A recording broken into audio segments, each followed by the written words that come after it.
سنة 2013 وصلت لوس أنجلوس بنت كندية اسمها إليسا لام.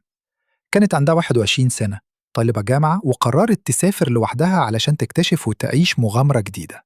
كانت بتحب تكتب عن حياتها ومشاعرها على الإنترنت، وعلى الرغم من إنها كانت بتعاني شوية من توتر واكتئاب، كان عندها فضول كبير وحب للمغامرة. اختارت تسكن في فندق سيسيل علشان كان رخيص وقريب من وسط المدينة، بس ما كانتش تعرف إن المكان ده هيبقى آخر محطة في حياتها. من أول يوم في الفندق، الناس لاحظوا إنها بتتصرف بغرابة.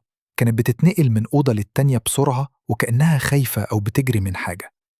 النزلاء اشتكوا، والفندق نقلها الأوضة لوحدها، بس هي ما كانتش مرتاحة. وفي يوم 31 يناير إليسا اختفت فجأة. محدش شافها بعد كده، ولا تليفون ولا رسالة ولا كلمة واحدة. أهلها خافوا واتصلوا بالشرطة، والشرطة فتشت الفندق كله، بس ما لقوش أي أثر ليها.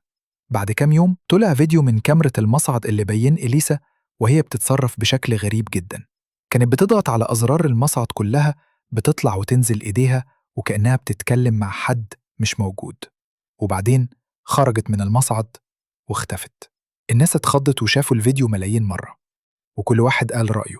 في قال إنها كانت بتعاني من أزمة نفسية، وفي قال إنها كانت بتتهرب من حد، وفي اللي قال إنها كانت متلبسة بحاجة مش طبيعية. وبعد أسبوعين الناس اللي ساكنة في الفندق بدأت تشتكي من طعم المية اللي مش طبيعي. العمال طلعوا فوق السطح، فتحوا خزان المية، ولقوا جثة إليسا جواه. كانت عريان وهدومها حواليها، والغطا مقفول من بره.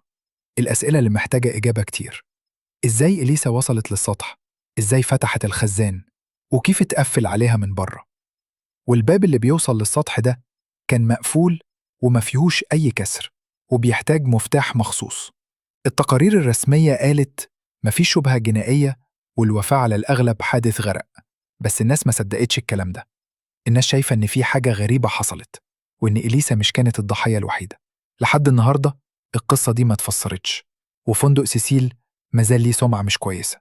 اللي بيسمع القصة دي بيقف يتخيل إليسا كانت بتشوف إيه في اللحظة دي، وكان في إيه ورا الباب لما اختفت. الفندق ده مش مكان عادي، وكل اللي بيدخل فيه يا ياخدوه تاريخه، يا يسيبوه وسط أسئلته اللي من غير أجوبة. وعجبك الفيديو؟